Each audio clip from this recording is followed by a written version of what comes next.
1 अरब से अधिक मुसलमान एक दिन में 5 बार झुककर अल्लाह से प्रार्थना करते हैं जो उन्हें उनके नबी मोहम्मद द्वारा दी गई है। प्रत्येक दिन 5 बार वो काली चट्टान मक्का के पवित्र शहर की ओर मुंह करके इस्लाम धर्म में नई रीति से अपने आप को सौंपते हैं। पूरे संसार में प्रत्येक दिन एक विशाल समूह के रूप में ये झुकते हैं। मोहम्मद इनके नबी, कुरान इनका पवित्र शास्त्र, मक्का इनका पवित्र शहर तथा इस्लाम के अनुयायी होने के कारण अपनी एकता दर्शाते हैं।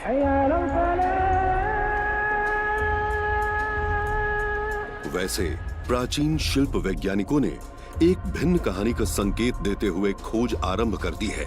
विद्वानों ने गंभीर रूप से जांच आरंभ कर दी है तथा इस्लाम के तथ्यों को चुनौती दे रहे हैं, और यदि वो सही है तो आज के मुसलमानों पर उसका क्या प्रभाव पड़ेगा। हमारे पास ऐसे उपकरण हैं जो पहले उपलब्ध नहीं थे, हम उन पर निर्भर हैं। आधुनिक तकनीक हमें अनुमति देती है कि इस्लाम के आरंभिक वर्षों के बारे में दोबारा सोचें तथा उन बातों को समझें जिसने इतिहासकारों को वर्षों से दुविधा में डाला हुआ है। पूरे संसार में यूनिवर्सिटियों, संग्रहालयों, पुस्तकालयों में प्राचीन पुस्तकें व लेख हैं जो विद्वानों के लिए इंटरनेट पर हैं।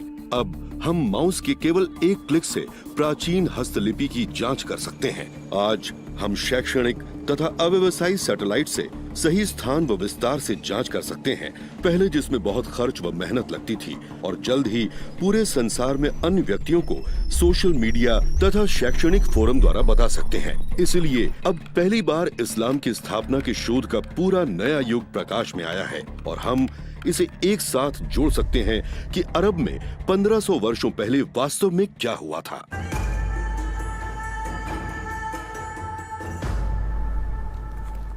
लेखक व इतिहासकार डैन गिब्सन का अधिकतर जीवन मिडिल ईस्ट में ही बीता। उन्होंने इस्लाम से पहले संसार के बहुत से प्राचीन काल के व्यक्तियों व स्थानों पर बड़े पैमाने पर शोध किया है। जब मैं अरब आया तब मैं तकरीबन 20 वर्ष का था और 30 वर्ष से अधिक मैंने यहाँ समय बिताया है। संसार के अद्भुत भाग के प्रत्येक कोने का शोध किया है। सब प्रमाणों को एक साथ जोड़कर उग्र नया सिद्धांत बनाया है। मैं विश्वास करता हूँ कि जो पहले विचार थे उनमें बदलाव आएगा। बहुत वर्षों के अध्ययन के बाद मैंने ये निष्कर्ष निकाला कि इस्लाम का आरंभ परंपरागत इतिहास से संभव है। पहले लिखे गए इस्लाम के बारे में कुछ संकेत तथा संदर्भ हैं, जिससे मक्का के रहस्य का छुपा हुआ सच सामने आया। पिछले दिनों 2002 में नाबातियन अध्ययन पर कॉन्फ्रेंस का आयोजन अल हुसैन बिन तलाल यूनिवर्सिटी द्वारा किया गया, जिसमें मुझे जाने का अवसर मिला। वहां मुझे दक्षिणी अरब व जॉर्डन से आए पुरातत्व वैज्ञानिकों से बात करने का अवसर मिला। विशेष रूप से मैंने उनसे मक्का के पुरातत्व रिकॉर्ड के बारे में पूछा। उनकी इच्छा थी कि उनका नाम कहीं भी बताया या लिखा ना जाए। उन्होंने कहा कि 810 एडी से पहले वहां मक्का के पुरातत्व का कोई रिकॉर्ड नहीं था। मैंने आशा की थी कि वो अपने विचारों से बचाव करेंगे। मक्का दीवारों से घिरा शहर था, उसमें घर, बगीचे तथा सार्वजनिक इमारतें व मंदिर थे। उन्होंने कहा नहीं, वहां ऐसा कुछ नहीं था। क्या आप जानते हैं कि मक्का का नाम कुरान में केवल एक बार आया है? मुसलमान विद्वानों ने मक्का को अन्य नाम दिए हैं, जैसे वर्जित स्थान पर एकत्र होना या पवित्र घर या बैक्का का स्थान या रोना। आज ये सभी नाम सर्वव्यापी रूप से मक्का के संदर्भ में जोड़े जाते हैं। वर्जित स्थान पर एकत्र होना, पवित्र घर, बैक्का, यहाँ तक कि कुरान में भी मक्का के संदर्भ में बहुत से नाम नहीं बताए गए हैं। मुसलमान विद्वानों ने भी देखा है कि इस विषय पर वाद विवाद का कोई कारण नहीं है, परंतु कुछ वर्षों से इतिहासकारों ने यह प्रश्न उठाया है। उन्होंने इस बात पर ध्यान दिया है कि मक्का एक बंजर भूमि है और प्राचीन कारवां के मार्ग में स्थापित नहीं है। लोग सोचते हैं कि कारवां में धूप, मसाले तथा अन्य विदेशी वस्तुएं होंगी, परंतु नए शोध के अनुसार बहुत पहले ही मोहम्मद के समय से लोबान का प्रयोग समाप्त हो गया था और अब अरबी कपड़े और चमड़े के उस व्यापार में व्यस्त हो गए थे जिसमें इस विशाल शहर को बचाए रखने की क्षमता नहीं थी। वो शहर जिसे सभी शहरों की माता और व्यापार मार्ग का केंद्र बोला जाता था। इस मानचित्र को देखें, कहाँ व्यापार के मार्ग एक दूसरे को काटते हैं। उत्तरी अरब में 3 स्थान हैं जिन्हें व्यापार मार्ग का केंद्र कहा जाता है।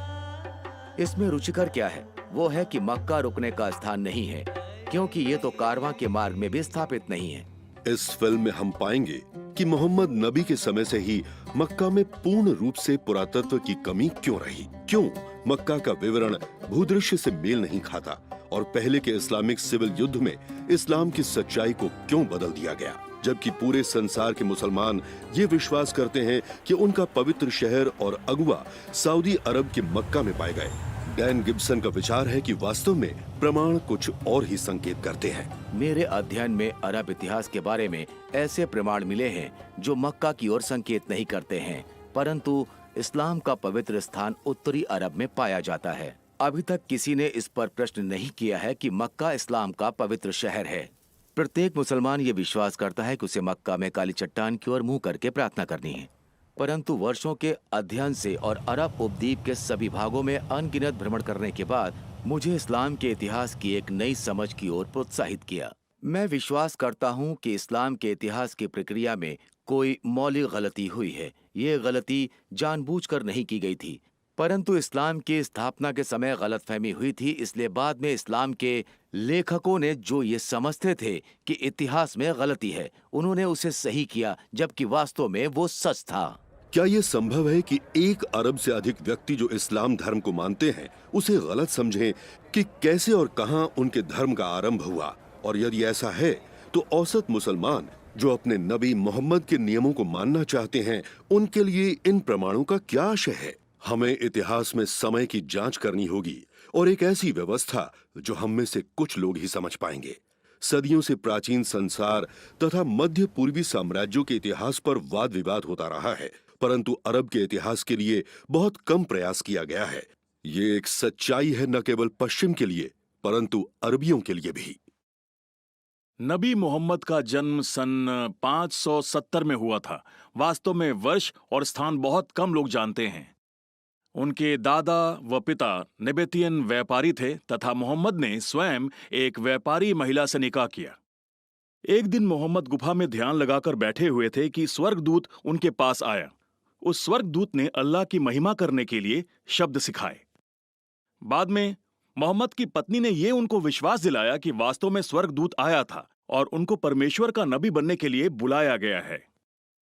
उनके जीवन काल में वही स्वर्गदूत कई बार उनसे मिलने आया और हर बार नया रहस्य बताया। उनके पूरे जीवन काल के उन सभी रहस्यों को एकत्र करने के बाद आज हम उसे कुरान के रूप में जानते हैं। आदेल इशमरी ने इस्लाम के बारे में इस्लामिक कॉलेज कुवैत में अध्ययन किया। कुछ ही वर्षों में इनकी तथा डैन की अच्छी मित्रता हो गई और ये दोनों अक्सर विश्वास तथा उसके इतिहास के बारे में गहराई से वाद विवाद करते हुए पाए जाते थे।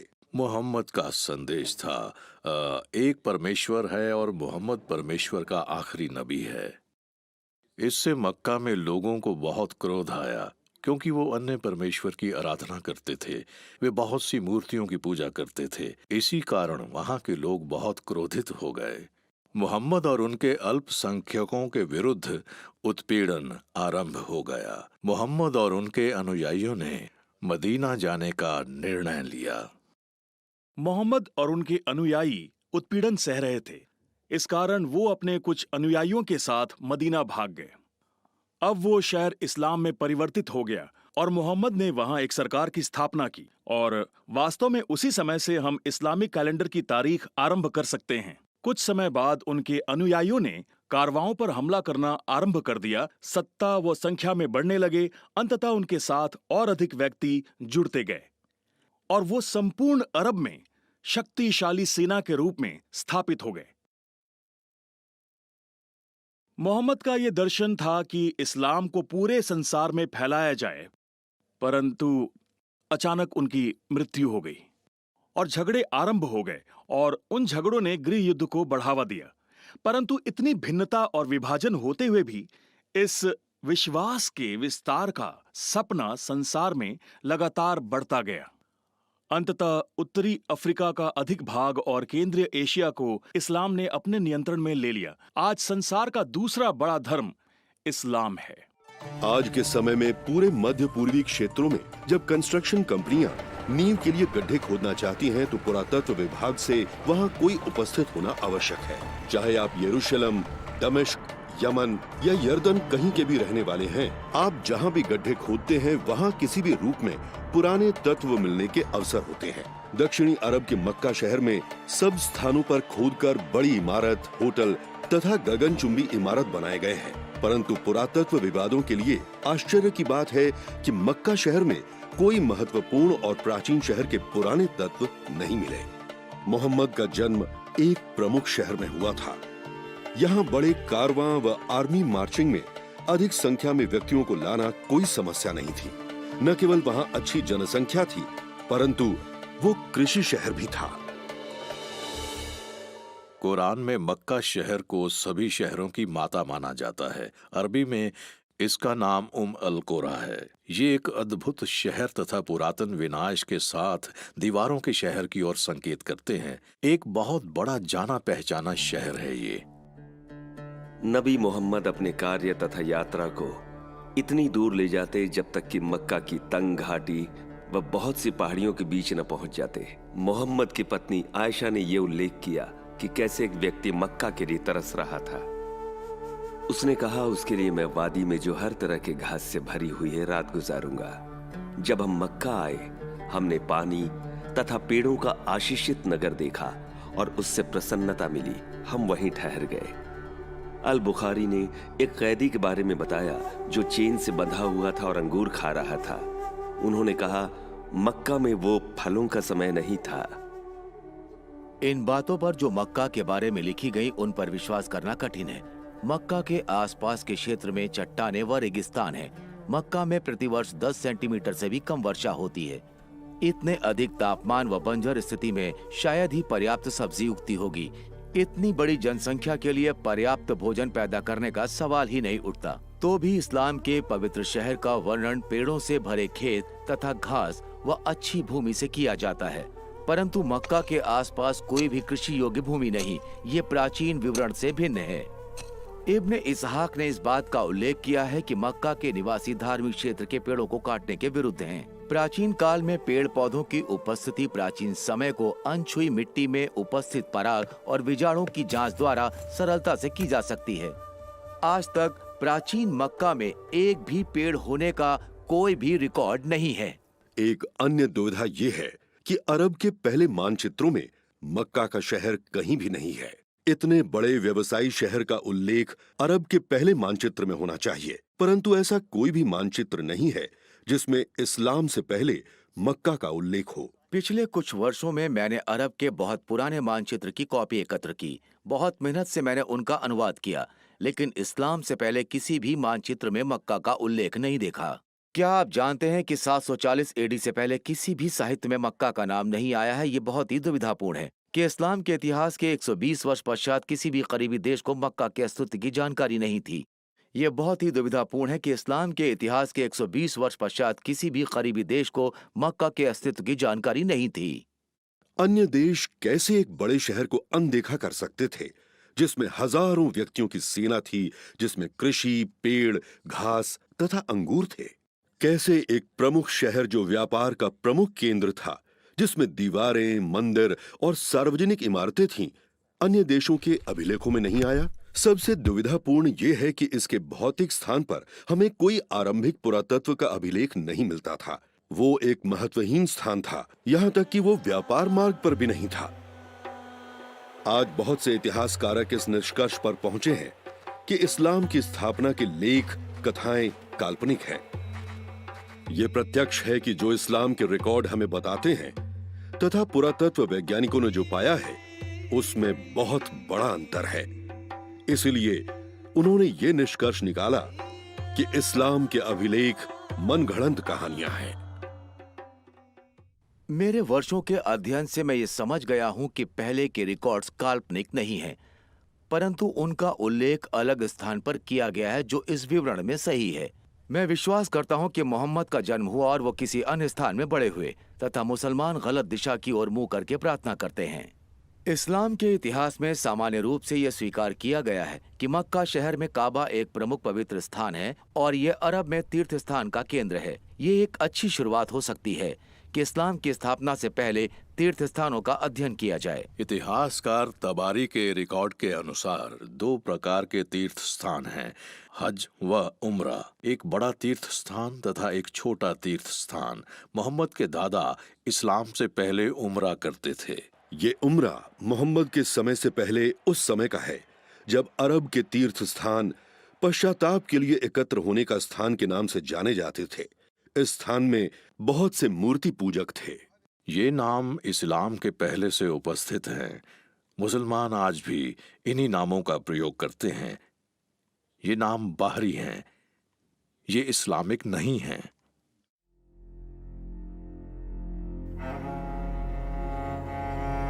ये समझने के लिए कि इस्लाम से पहले के अरब में क्या हो रहा था, हमें प्राचीन अरब के पवित्र स्थानों की महत्वता को समझना जरूरी है। मध्यम पूर्वी क्षेत्रों के धर्मों के परमेश्वर विश्वव्यापक होने के बदले एक समान होते हैं। इतिहास के आधुनिक पाठक काफी समय तक ग्रीस और रोम पैंथान के परमेश्वरों की परिकल्पना से प्रभावित थे। प्राचीन अरब के क्षेत्रीय ईश्वरों का महत्व समझने में असफल रहे हैं। प्राचीन अरब के ईश्वर मेसोपोटामिया, मिस्र व ग्रीस में रहते थे। वो परमेश्वर थे और ऐसे ही अन्य भी थे।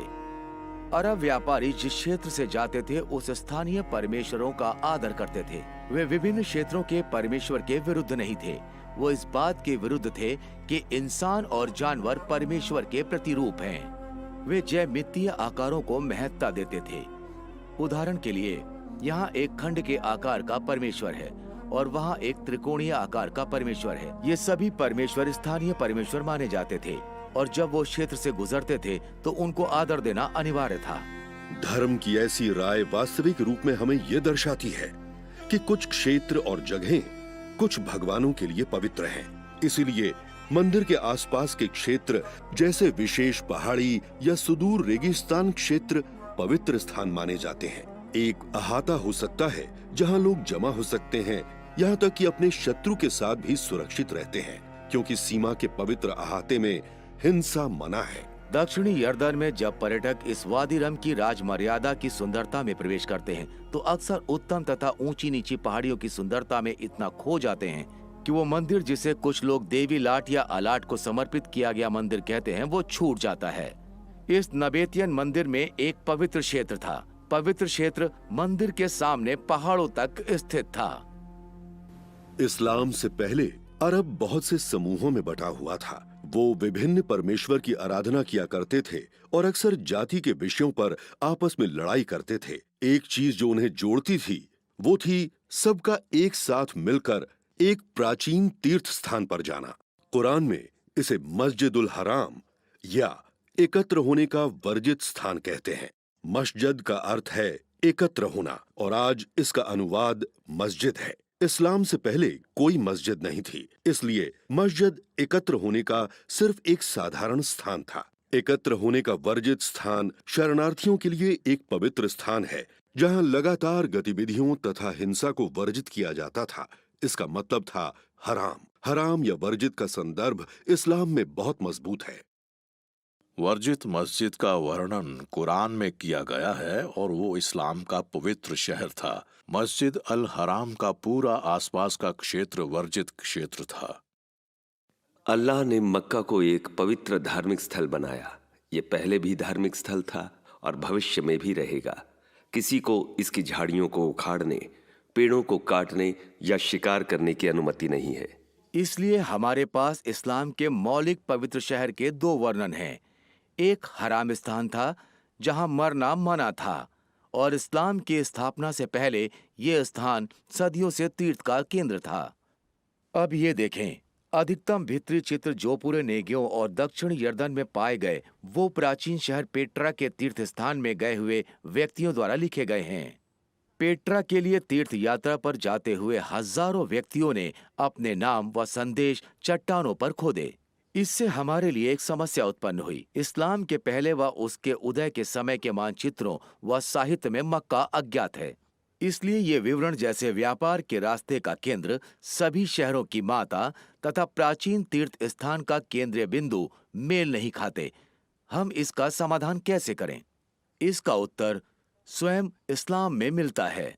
वर्तमान समय में सभी मस्जिदों में किबला की दिशा काबा की ओर होती है। मस्जिदों में एक स्थान जिसे मेहराब कहते हैं, वहां इमाम खड़े होते हैं और आराधना करने वालों की अगुवाई करते हैं। परंतु पहले के समय में मेहराब नहीं होते थे, इसके बदले एक दीवार किबला दिशा की ओर होती थी। पूरी इमारत काबा की ओर इशारा करती है। इस्लाम में विश्वव्यापी रूप से समझा जाता है कि किबला दक्षिणी अरब में मक्का की ओर है। आज कोई भी किबला की दिशा पर प्रश्न नहीं करता। वैसे भी कुरान मुसलमानों को बताती है कि उनके पास किबला है। कुरान में ऐसे किसी शहर का नाम नहीं दिया गया है जिससे मूल रूप से प्रार्थनाएं की जाती हैं। इसमें केवल मस्जिद अल हराम या एकत्र होने का वर्जित स्थान के लिए बताया गया है। मुसलमान विश्वास करते हैं कि वास्तव में प्रार्थना यरूशलेम की ओर होती थी। इस्लाम के सूत्रों के अनुसार 624 एडी में मोहम्मद ने किबला को स्थान बदलकर मक्का कर दिया। मोहम्मद ने यह कुरान के सूरा 2 में उजागर किया है। इस प्रकार से हमने किबला आपके लिए तय कर दिया। वास्तव में ये एक महत्वपूर्ण बदलाव था, केवल उन लोगों को छोड़कर जिनका अल्लाह मार्गदर्शन करता था। अल्लाह कभी भी तुम्हारे विश्वास को प्रभाव रहित न करेगा। अब हम आपको उस किबला की ओर ले चलेंगे जिससे आप प्रसन्न रहेंगे। अपना चेहरा मस्जिद अल हराम की दिशा की ओर घुमाएं। आप जहां हैं वहां अपना चेहरा उस दिशा की ओर घुमाएं। अरब उपद्वीप के इतिहासकार होने के नाते मुझे सदा वास्तविक किबला का क्षेत्र ढूंढने में रुचि रही है। किबला का स्थान बदलने से पहले किस दिशा में मोहम्मद प्रार्थना किया करते थे? जैसे कुछ व्यक्ति कहते हैं, क्या वो यरूशलेम था? क्या वो सीरिया या कोई अन्य दिशा थी? यदि ये अध्ययन हम 100 वर्ष पहले करते तो उसके लिए बहुत अतुल्य काम व शोध की आवश्यकता होती। हमें विश्व में घूमकर प्राचीन स्थानों में इस्लाम की प्रारंभिक मस्जिदों को ढूंढना पड़ता। अब कुछ क्षणों में हम वो कर सकते हैं जिसको करने के लिए जीवन भर लग जाता है। गूगल अर्थ के द्वारा हम अंतरिक्ष से नीचे धरती पर स्थलों को देख सकते हैं और आर्कनेट जैसी वेबसाइट के द्वारा सैकड़ों विद्यार्थी और प्रोफेसरों के शोध को जोड़ सकते हैं। हम ढांचों की विभिन्न मापदंडों के द्वारा जांच कर सकते हैं। हम इस्लाम की इमारतें चुनते हैं, उनको तिथि अनुसार लगाकर पुरातत्व की सूची बनाते हैं, फिर वे कब बनी हैं उसकी निश्चितता करते हैं। गूगल अर्थ के द्वारा किबला की दिशा की जांच करके और इन सब बातों को जोड़कर इस बात को निर्धारित करते हैं कि किबला की दिशा कब मक्का की ओर बदली। अब किबला की दिशा की निश्चितता करना एक सटीक विज्ञान नहीं है। पहले भी कुछ मस्जिदों का आकार चौकोर नहीं था, इसलिए शोधकर्ताओं को किबला की दीवार ढूंढने की आवश्यकता हुई और उस दीवार से 90 डिग्री की ओर प्रोजेक्ट करना, क्योंकि पहले की इमारतों में चौकोर दीवार नहीं बनाते थे। हम साइड या पीछे की दीवार का प्रयोग नहीं कर सकते। ये मेहराब बहुत पुरानी मस्जिद का है। पहले के अरबियों ने किबला को दिशा देने के लिए सितारों का प्रयोग किया, जो कि बहुत हद तक सही था। किबला की दिशा की निश्चितता करने का सबसे अच्छा सही तरीका है मस्जिद में जाएं तथा वास्तविक सही जीपीएस यूनिट का प्रयोग करें। हम प्राचीन मस्जिद को अध्ययन के लिए प्रयोग नहीं कर सकते। समय के साथ बहुतों का पुनर्निर्माण किया गया है, इतना कि अब ये संभव नहीं है कि किबला की वास्तविक दिशा की निश्चितता हो सके। परंतु कुछ मस्जिदें अभी बची हैं, जैसे कि मदीना में एक मस्जिद है जिसे 2 किबला की मस्जिद कहते हैं। इस्लाम का इतिहास बताता है कि पहले की मस्जिद में प्रार्थना की अगुवाई करने वाले के साथी ने किबला के बदलाव के बारे में बताया, इसलिए उसने मक्का की ओर मुड़कर प्रार्थना करनी आरंभ कर दी। प्रश्न यह है कि वास्तव में उसका मुंह किस ओर था? मुसलमानों के पास इसका उत्तर तैयार है। वो यरूशलेम की ओर प्रार्थना कर रहा था।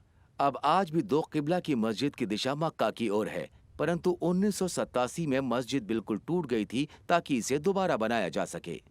कंस्ट्रक्शन की विधि में पुरानी नींव उजागर हुई और उन्हें किबला की दीवार प्राप्त हुई जो उत्तर दिशा की ओर थी।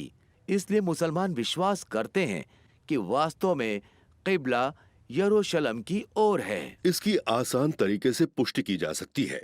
यदि हम शुरुआती मस्जिदों पर जाएं, तो वो ऐसे बनी हुई हैं कि हम प्रार्थना की दिशा को पहचान सकते हैं।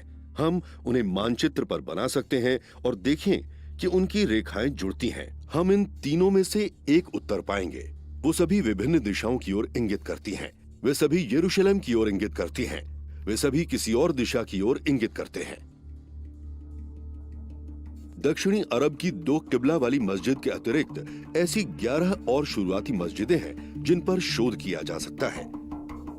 ये चीन, मिस्र, दक्षिणी यर्दन, लेबनान, केंद्रीय यर्दन, यमन, इजराइल, इराक, यरूशलेम, पश्चिमी बैंकॉक तथा आखिर में लेबनान में स्थित हैं। इसलिए जिस क्रम से ये बनी है, यदि उस क्रम से जाएं, तो दूसरी मस्जिद जो बची हुई है वो ग्वांगझो चीन में है, जिसे पहले कैंटन शहर के नाम से जाना जाता था। 1300 एडी में जब मार्को पोलो इस शहर में पहुंचे तो उन्होंने पाया कि 1 लाख से अधिक अरब व पारसी व्यापारी यहाँ रहते हैं। अरबी चीनियों के साथ सैकड़ों वर्षों से व्यापार करते आ रहे हैं। इन सब के बहुत अच्छे दस्तावेज बने हुए हैं। इसलिए अबू बकर मोहम्मद के चाचा व्यापार के संबंध में चीन गए और चीन की हस्तलिपि के अनुसार उन्होंने वहां 627 एडी में अरबियों के लिए कैंटन शहर में एक मस्जिद बनाई। ये समय इस्लाम की स्थापना के 6 साल बाद का था। मैंने निजी रूप से मस्जिद की जांच की है और मस्जिद की किबला दिशा की निश्चितता जानने के लिए GPS यूनिट का प्रयोग किया है। मैंने जो वहाँ पाया वो आश्चर्यजनक था। इस मस्जिद की दिशा मक्का की ओर नहीं थी, वो मक्का के उत्तर की ओर 1-2 डिग्री की दिशा में थी, अर्थात यरूशलेम की ओर भी नहीं थी। किबला का मार्ग यरूशलेम के दक्षिण की ओर था। अगली मस्जिद 641 ईस्वी में इस्लाम की स्थापना के 20 वर्ष बाद फुस्टैट नगर, जो कि काहिरा के बाहर है, वहां बनी। ये मस्जिद दोबारा बनी और कितनी बार इसे बढ़ाया गया, इसलिए आज इस नींव का कोई वास्तविक प्रमाण नहीं है। परंतु मस्जिद की मूल जमीनी योजना का वर्णन अभी भी है और इस्लाम के रिकॉर्ड बताते हैं कि पहले किबला की दिशा पूर्व दिशा में थी, बाद में सही करके उसे दक्षिण की ओर मक्का की तरफ कर दिया गया। अगली बची हुई इमारत उमैद का महल हुमैमा में बनी, जो दक्षिणी यर्दन में स्थापित है। लगभग 700 एडी या इस्लाम की स्थापना के 80 वर्ष पश्चात अब्बास परिवार ने यहाँ एक बड़ा सा घर बनाया। इस घर में विशेष रूप से कोई मस्जिद का क्षेत्र नहीं था। इसके बदले आंगन में प्रार्थना के लिए सभी विश्वास से मिला करते थे। इस घर में किबला की दिशा पाई जाती है, परंतु वो यरूशलेम की ओर नहीं थी। इसके बाद एक नई मस्जिद बालबैक लेबनान में बनाई गई। ये ध्यान दिया जाए कि इसकी किबला की दिशा मक्का की ओर नहीं थी।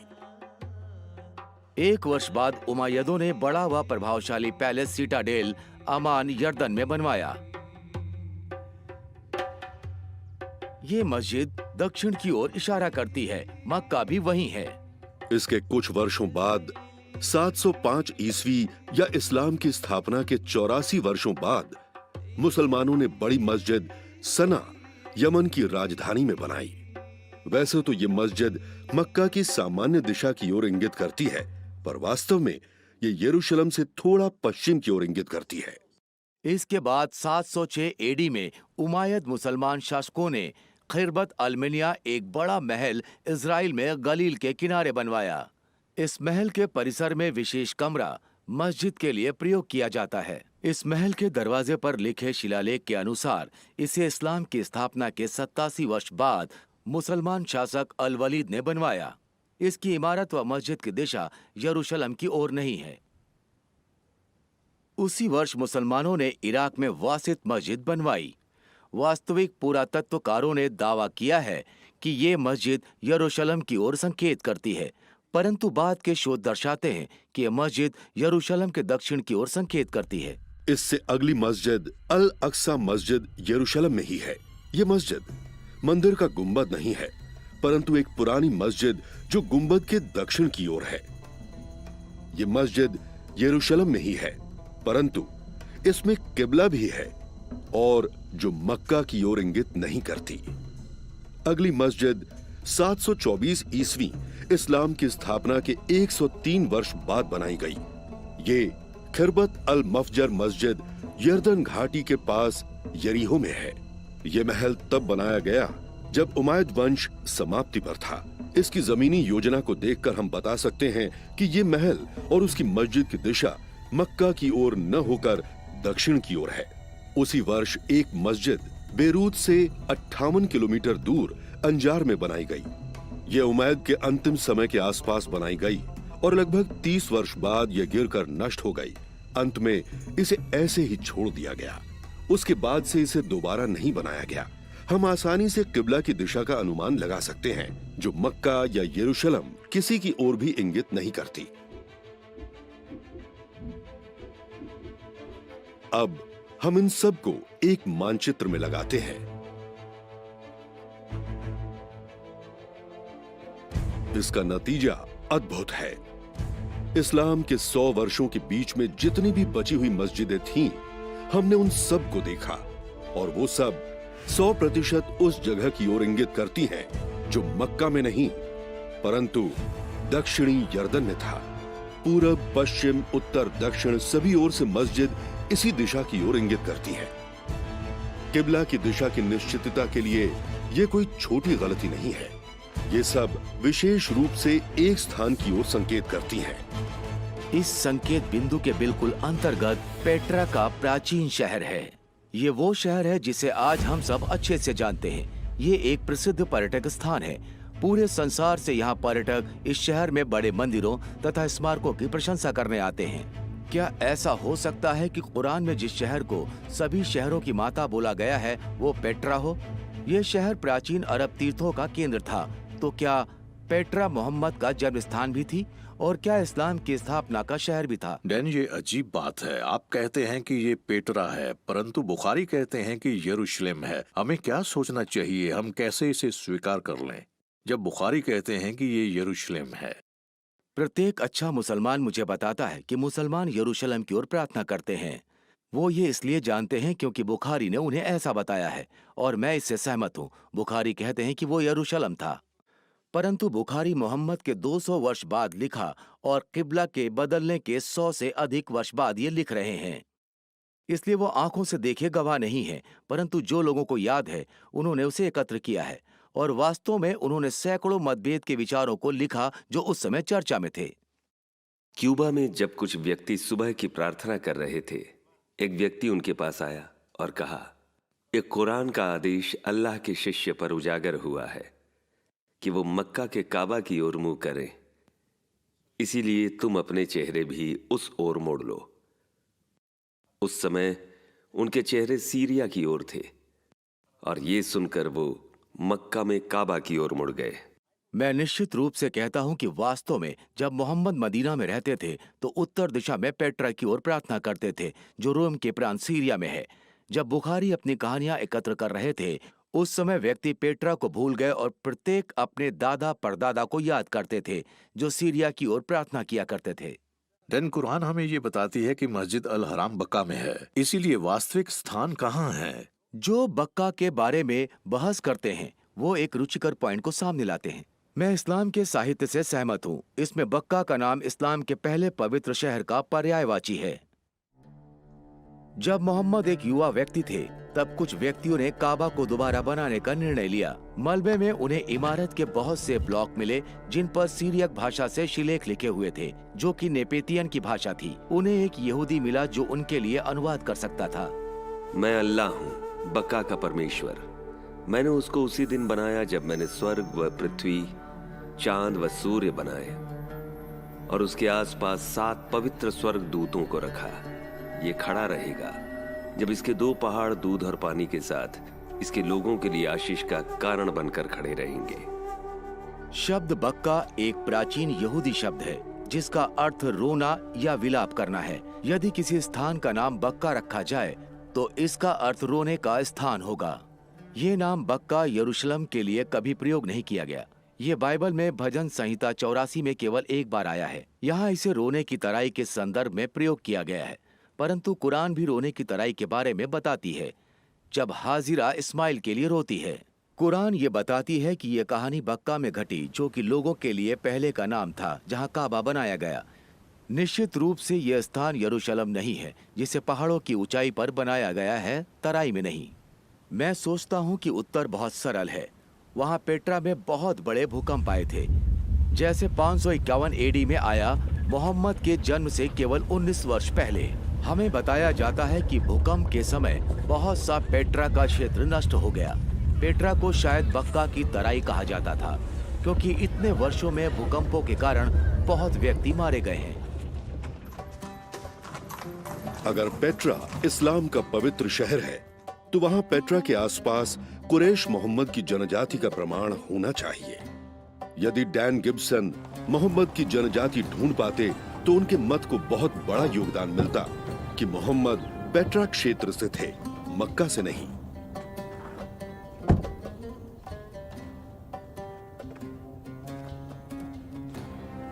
बहुत पहले यह हावर का शहर के नाम से जाना जाता था, या आज के समय में हुमेमा। पुरातत्वकारों ने एक फार्म हाउस के बारे में बताया जो अब्बासिद परिवार की संपत्ति थी। कुछ समय बाद वहां एक मस्जिद बनाई गई।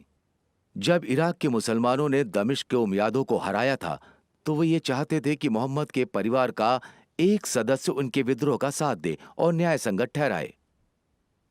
इसलिए वो पेट्रा से 27 मील दूर हुमेमा आए। यहीं पर उन्हें मोहम्मद का परिवार तथा कुरैश जनजाति मिली। वे दक्षिणी अरब के मक्का या मदीना नहीं गए, वे पेट्रा से 27 मील दूर हुमेमा आए थे। यहाँ उन्होंने कुरैश जनजाति तथा मोहम्मद के परिवारों को पाया, दक्षिणी अरब में नहीं। अभी तक हमने खोज की कि पहले की इस्लाम की सभी मस्जिदें प्राचीन शहर पेट्रा की ओर होती थीं, परंतु क्या पेट्रा शहर इस्लामी लेखों के अनुसार वास्तविक पवित्र शहर से मेल खाता है? मोहम्मद की जीवनी लिखने वाले प्रारंभिक लेखकों ने एक कहानी बताई थी जो मोहम्मद के पिता अब्दुल्ला से संबंधित है। वो एक दिन खेतों में काम कर रहे थे और जब वो अपने घर वापस आए तो उनके हाथों में मिट्टी लगी हुई थी। वो अपनी पहली पत्नी के पास गए और कहा, मेरे साथ लेटो, परंतु उसने मना कर दिया क्योंकि वो बहुत गंदे थे। इसलिए वो बाहर गए, मिट्टी धोई और अपनी दूसरी पत्नी अमीना के पास गए। वो गर्भवती हुई और इस तरह मोहम्मद का जन्म हुआ। हमारे लिए इस कहानी में ये महत्वपूर्ण है वो है कि पहले के लेखक अब्दुल्ला के हाथ की मिट्टी के लिए एक जैसे शब्दों का प्रयोग करते थे। वो मिट्टी के लिए अरबी शब्द का प्रयोग करते थे, विशेष रूप से कृषि के मैदान या प्लॉट की मिट्टी। समस्या ये है, मक्का के आसपास कोई कृषि भूमि नहीं है। जब हम पेट्रा आते हैं तो वहाँ पानी, खेतों तथा पेड़ों को पाते हैं। पुरातत्वकारों के अनुसार वहाँ निजी व सार्वजनिक बगीचे हैं।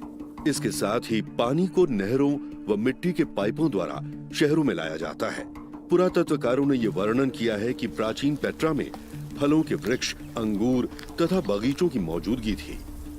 पेट्रा और अल्बेदा जो लगभग 5 किलोमीटर की दूरी पर हैं, उनके बीच आज भी कृषि योग्य भूमि है।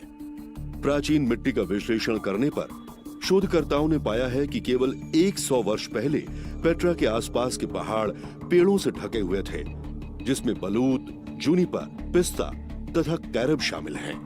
पवित्र शहरों में न केवल पेड़ तथा खेत थे, परंतु ये दीवारों का भी शहर था। इब्ने इशाक कहते हैं, वे उसे चारों ओर से घेरे रहते थे जब वो मक्का की बहुत सी दीवारों में से एक दीवार की तरफ खड़े थे। अब ये दुविधा की बात है क्योंकि मक्का दीवारों का शहर नहीं था। कुछ व्यक्ति सोचते हैं कि शायद मक्का में घर था, परंतु इब्ने इशाक विशेष रूप से ये कहते हैं मक्का की दीवारें, परंतु मक्का दीवारों का शहर नहीं था। तो पेट्रा के बारे में क्या?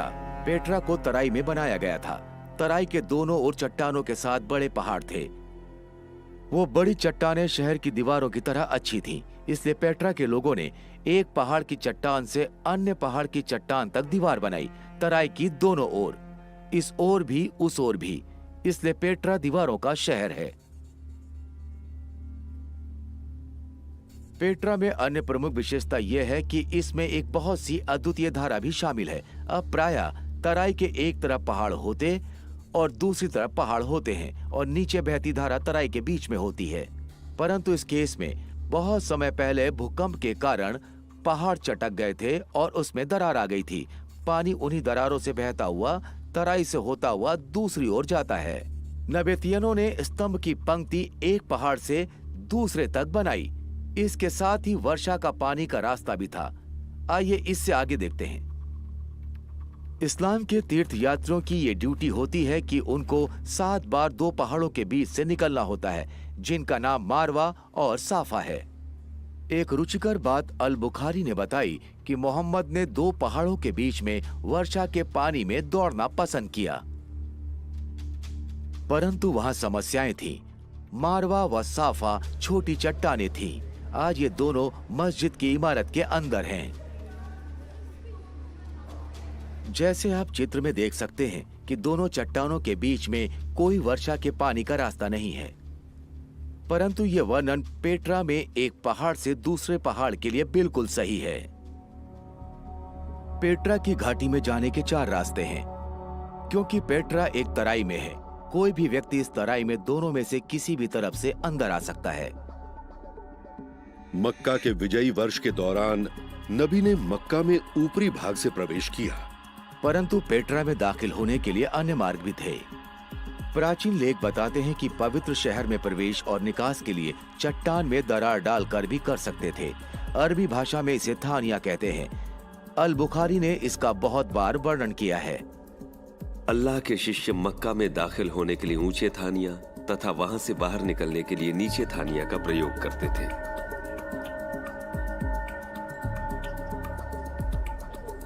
नबी तब तक आगे बढ़ते जाते थे जब तक कि वो थानिया के द्वारा कुरैश के लोगों तक न पहुंच जाते।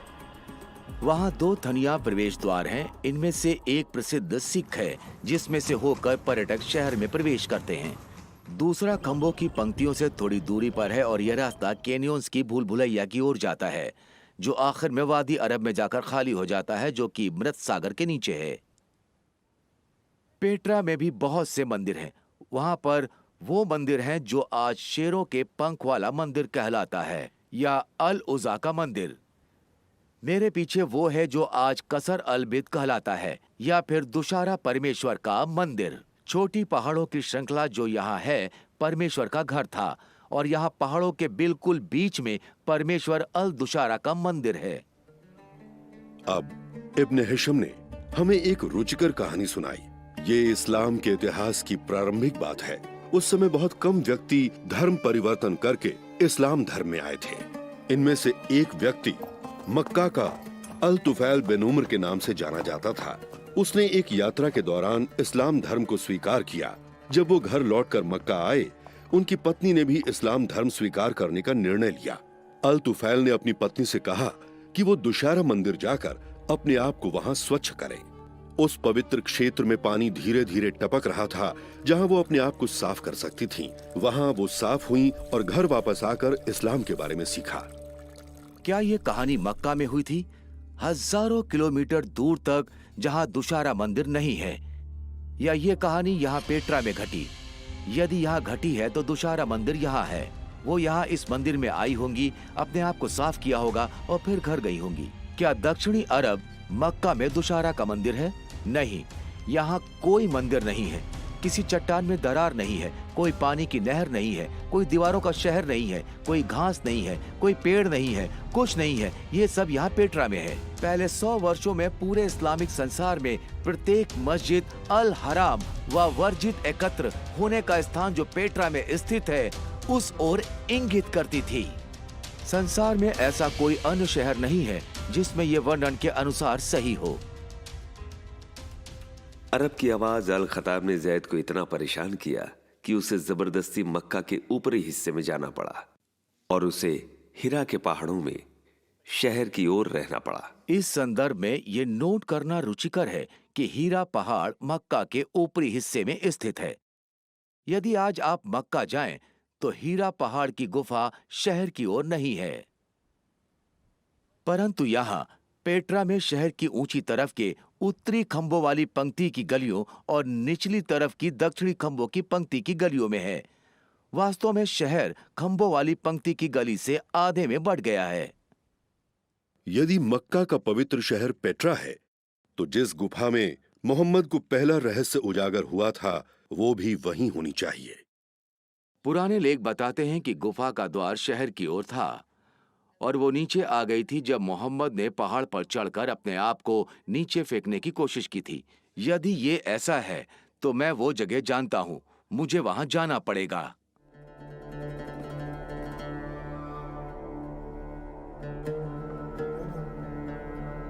यहाँ इस गुफा में हम विभिन्न प्रकार के परमेश्वर के खंड देख सकते हैं।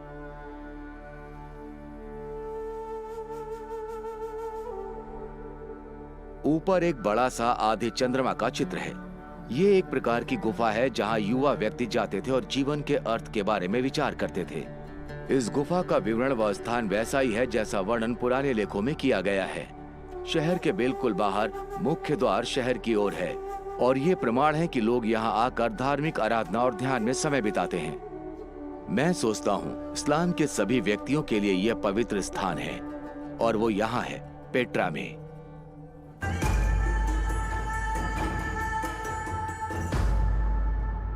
कुरान प्रत्येक मुसलमान को ये आज्ञा देती है कि जब वो प्रार्थना करें तो एकत्रित होने के वर्जित स्थान की ओर मुंह करें। अब एकत्र होने का वर्जित स्थान कोई इमारत नहीं था, ये इससे कहीं बढ़कर था। विशेष पत्थरों द्वारा अलग किया गया ये विशाल क्षेत्र था। इन पत्थरों द्वारा पवित्र क्षेत्र की सीमा निर्धारित की गई थी। इस क्षेत्र के अंदर किसी की हत्या करने की अनुमति नहीं थी, यहाँ तक कि चिड़िया भी मारने की अनुमति नहीं थी। अब इस तरह के क्षेत्र को चिन्हित करने के लिए किस तरह के पत्थर होने चाहिए थे? यदि वो छोटे गोल पत्थर होते तो वो रेगिस्तान के अन्य पत्थरों के साथ खो जाते। वे अवश्य ही बड़े पत्थर होंगे और उनमें कुछ ऐसी विशेषता होगी जिससे ये एकदम पता चल जाता कि यही पवित्र क्षेत्र की सीमा है। आज मक्का में कोई विशेष प्रकार के सीमा पत्थर नहीं लगे हैं। बहुत पहले से इतिहासकार सोचते हैं कि पहचान के पत्थर कैसे होंगे, पर लगता है इतने वर्षों में वो पत्थर कहीं खो गए हैं या शायद वो वहां थे ही नहीं।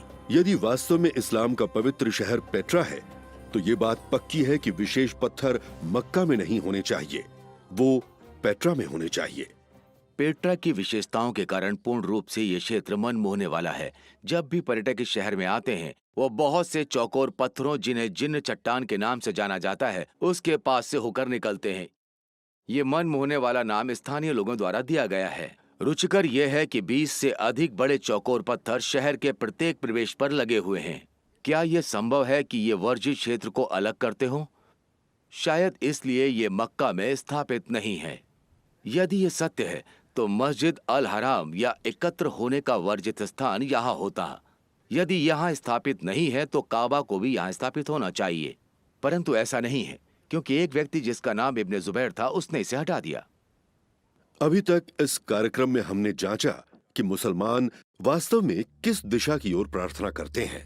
जैसा कि हमने देखा, सभी मस्जिदें जो इस्लाम के पहले 100 वर्षों के समय में बनाई गईं, वो पेट्रा की ओर संकेत करती हैं। 2 मस्जिदों का प्रयोग करके अमन सिटाडेल व डैन गिब्सन ने यह निर्धारित किया कि किबला की दिशा किन वर्षों में बदली। क्या इस्लाम का इतिहास हमें कुछ संकेत देता है कि प्रार्थना की दिशा क्यों बदली गई होगी? यदि हम इस्लाम के इतिहास में देखें तो ये वही समय है जब दूसरा इस्लामी गृह युद्ध हुआ था। इस्लाम में बहुत युद्ध हुए। मोहम्मद की मृत्यु के बाद भी गृह युद्ध हुए। इसी कारण आज शिया व सुन्नी हैं। उमायद जो सुन्नी थे वो विजयी हुए और उन्होंने दिमिश्क पर राज किया। इतिहास में इस समय पवित्र शहर के गवर्नर अब्दुल्ला इब्ने जुबैर थे। वो विशेष रूप से अप्रसन्न थे। उनकी दृष्टि में पवित्र शहर इस्लाम का सबसे महत्वपूर्ण शहर था, शहरों की माता। परंतु उमायद शासक ने दमिश्क को नया शहर चुना और दमिश्क में भ्रष्टाचार तथा लड़ाइयां थीं, जिससे बहुत से व्यक्ति प्रसन्न नहीं थे। इसलिए 683 एडी में इस्लाम की स्थापना के लगभग 64 वर्ष बाद इब्ने जुबैर ने स्वयं को पवित्र शहर में खलीफा घोषित किया, जिसके कारण दूसरे इस्लामी गृह युद्ध की शुरुआत हुई। उमायदों ने मजबूती से इसका विरोध किया और पवित्र शहर की ओर आर्मी भेजी। इसके बाद इब्न जुबैर ने बहुत आश्चर्यजनक काम किया।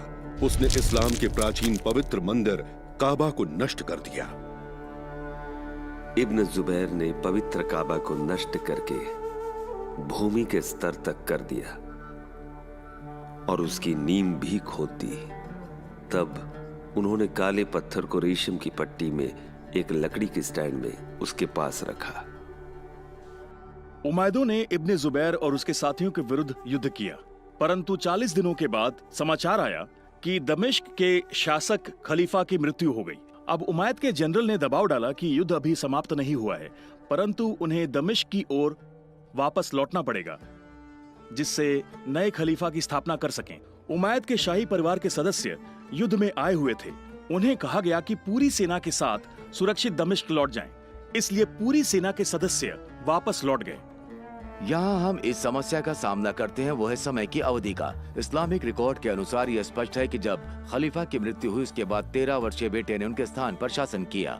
अल तबारी वॉल्यूम 20 में विशेष रूप से हमें बताया गया है कि अपने पिता की मृत्यु के बाद केवल 40 दिनों तक जीवित रहा, जिसके बाद उसकी भी हत्या की गई थी। इस समय के दौरान सेना पवित्र शहर से दमिश्क की ओर वापस लौट गई।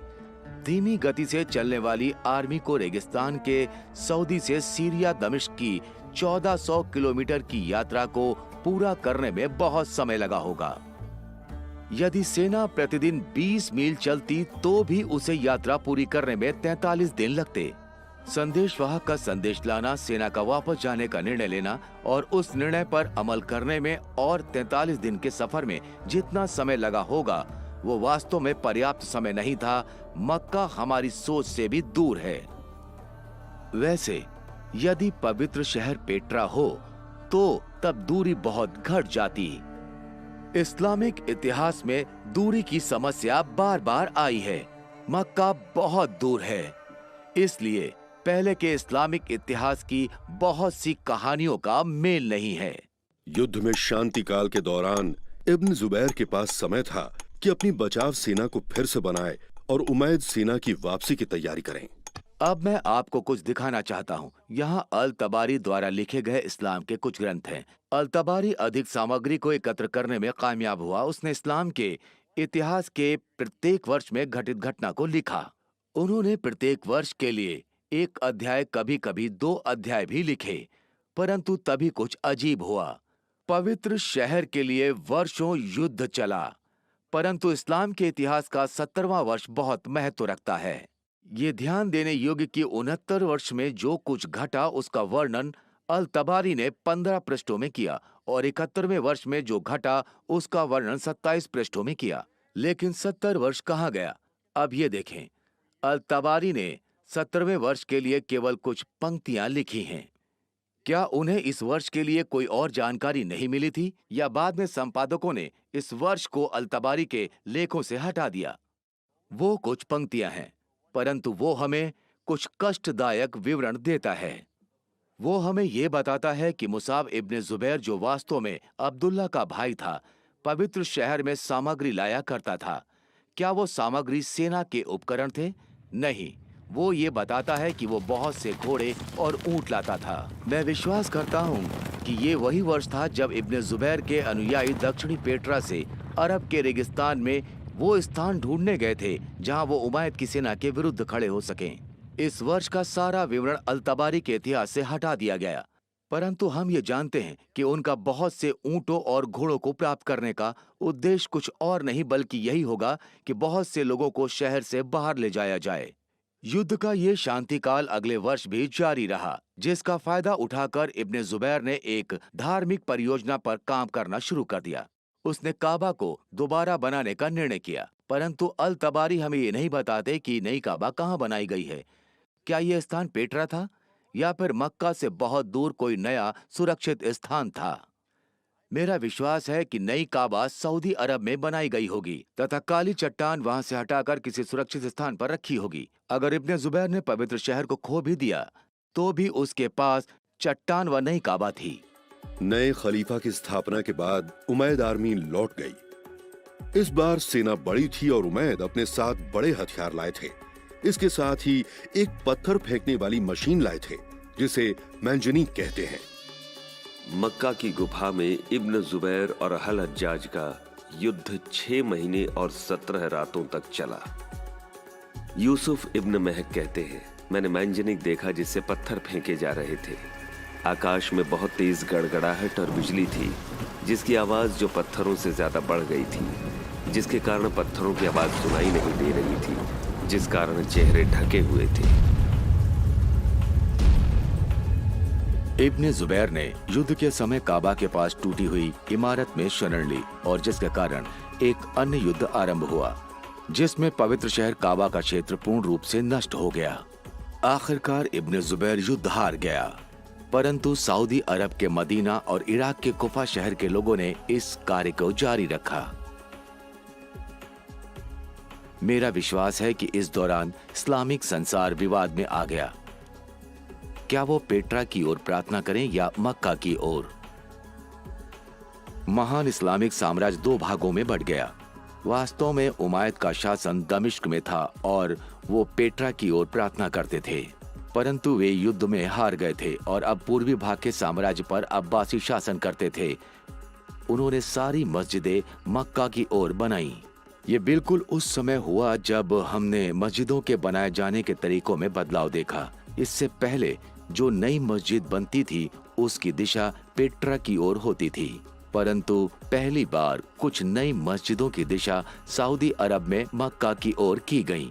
परंतु समस्या अभी भी थी कि पुरानी मस्जिदों का क्या करें, वो पेट्रा की ओर बनी हुई थीं। ये वो समय था जब मस्जिदों ने प्रार्थना की दिशा बताने के लिए दीवारों पर संकेत टांगना आरंभ कर दिया। उथमन के राज्य के समय कहा गया कि खलीफा ने ये आदेश दिया है कि मदीना में मस्जिद की दीवारों पर संकेत लगे होने चाहिए, जिससे तीर्थयात्री आसानी से दिशा पहचान सकें कि उन्हें किस ओर प्रार्थना करने की आवश्यकता है। अब ये बहुत ही रुचिकर बात थी कि इस समय तक जो मस्जिदों को इसलिए बनाया जाता था कि केवल विश्वासी किबला की दीवारों की ओर देखें और पवित्र शहर की तरफ मुंह करें, जब तक प्रार्थना की दिशा ना बदली हो तब तक चिन्ह लगाने की क्या आवश्यकता थी। इस समय के दौरान इस्लाम की स्थापना के लगभग 79 वर्ष बाद अचानक मस्जिद की बनावट में ताक का परिचय कराया गया, जिससे प्रार्थना की दिशा का पता चलता है। ये ताक पुरानी इमारतों में जोड़ी गई और इसके साथ ही नई इमारतों में भी बनाई गई। आज हर मस्जिद में ताक सामान्य है, परंतु पहले ऐसा नहीं था। किबला की दिशा के बदलाव तक कोई ताक नहीं था। गृह युद्ध में उमायद अभी भी पेट्रा की ओर प्रार्थना करते हैं, परंतु पवित्र शहर मदीना में और कूफा में बागियों ने सऊदी अरब की नई किबला की ओर प्रार्थना करना चुना। जब कूफा की सेना इब्न जुबैर से मिली, बुजैर इब्न अब्दुल्ला अल मूसली कहते हैं, परमेश्वर की प्रशंसा हो जिसने हमें बेड़ियों से परखा है और तुम्हें हमें माफ करने के द्वारा परखा है। इब्न जुबैर, हम ऐसे व्यक्ति हैं जो उसे किबला की ओर देखते हैं जिसकी ओर आप देखते हैं। कितना अजीब वाक्य है। हम वो व्यक्ति हैं, हम उसी किबला की ओर देखते हैं जिसकी ओर आप देखते हैं। मुस्लिम इतिहासकार ये बहस करते हैं कि इसका मतलब ये अन्य मुसलमानों वाली ही किबला है, परंतु अब जब हमने इस समय किबला के बदलाव के उस प्रमाण के रहस्य को खोल दिया है, इस वाक्य का विशेष महत्व हो जाता है।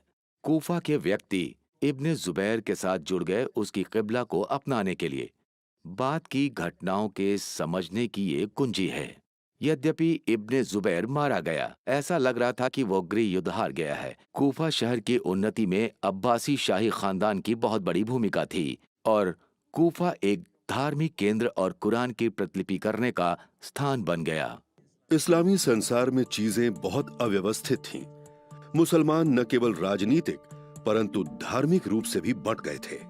नबी मोहम्मद ने यह प्रकाशित किया था कि इस्लाम का मूल अल्लाह की इच्छाओं का पालन करना है। क्या मोहम्मद तथा कुरान की आज्ञा मानकर और तब एकत्र होने का वर्जित स्थान जो पेट्रा में है उसकी ओर देखें, या फिर पवित्र घर व काली चट्टान जो सऊदी अरब में है उसकी ओर प्रार्थना करें? अब तक डैन गिब्सन ने उन मस्जिदों को जो इस्लाम की पहली शताब्दी से मौजूद हैं उनको आलेखित किया और वे सब यर्दन में पेट्रा की ओर संकेत करती थीं। तो उन मस्जिदों का क्या जो इस्लाम की दूसरी सदी में थीं, क्या वो सब भी पेट्रा की ओर संकेत करती हैं? यहाँ से कुछ बातें रुचिकर होना आरंभ होती हैं। मेरे अध्ययन के समय मुझे पता लगा कि इस्लाम की दूसरी शताब्दी में बनी मस्जिदें विभिन्न दिशाओं की ओर संकेत करती हैं, इसलिए मैं इसे भ्रांति का समय कहता हूँ। इस्लाम की स्थापना के 102 वर्ष बाद उमर की मस्जिद दक्षिणी सीरिया के प्राचीन शहर बसरा में बनाई गई। जैसा कि आप देखते हैं कि मस्जिद की अभिमुखता मक्का की ओर इंगित नहीं करती है, लेकिन ना ही साफ तौर से वो पेट्रा की ओर इंगित करती है। 5 वर्ष बाद मुस्लिम शासकों ने सीरियन रेगिस्तान में एक महल बनाया जिसे कसरुल हायर अल गरबी कहते हैं। ये महल की योजना और इमारत के कोने में मस्जिद का रेखा चित्र है।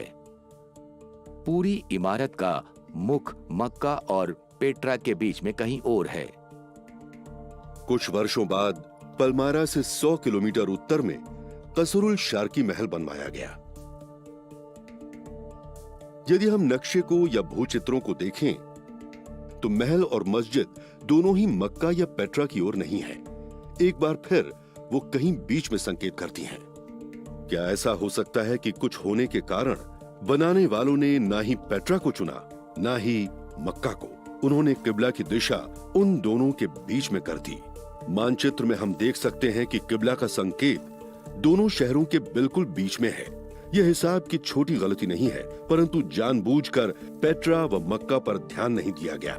इसलिए इस बदलाव का उत्तर हम विस्तार से ढूंढेंगे। इस्लाम की स्थापना के 109 वर्ष बाद बेंगूर पाकिस्तान में एक मस्जिद बनाई गई। उस समय की अन्य मस्जिदों की तरह उसमें केवल किबला की दीवार बिना ताक के थी। वैसे ये मस्जिद सऊदी अरब में मक्का की ओर संकेत करती थी। यहाँ ये सबसे पहले ऐसी मस्जिद पाते हैं जो मक्का की ओर संकेत करती है। हो सकता है और भी मस्जिदें बनी होंगी जो अब नहीं है, परंतु ये मस्जिद विशेष है क्योंकि यही सबसे पुरानी मस्जिद बची हुई है जिसे हम सच में कह सकते हैं कि वो सऊदी अरब में मक्का की ओर थी। और आश्चर्य की बात यह है कि इसे मोहम्मद की मृत्यु के लगभग 100 वर्षों बाद बनाया गया। ये मुसलमान इतिहासकारों के लिए बहुत देरी थी, जिसके कारण परंपरागत इस्लामिक इतिहास में कई प्रकार की समस्याएं होने वाली थी। हमारे अध्ययन के समय एक बहुत महत्वपूर्ण इमारतों में से एक इमारत हमें यहाँ अमन यर्दन के सीटाडोल में पाई गई। उमायद का महल इस्लाम की स्थापना के लगभग 122 वर्ष बाद बना था। यदि आपको याद हो तो हमने उमायद की मस्जिद के बारे में देखा है जो यहाँ बनाई गई थी। ये मस्जिद सीधे पेट्रा की ओर संकेत करती थी, परंतु जब महल बनाया गया तो किबला की दिशा मक्का की ओर थी। इसलिए इमारतों व महल के बनने के बीच के समय में किबला की दिशा बदल गई।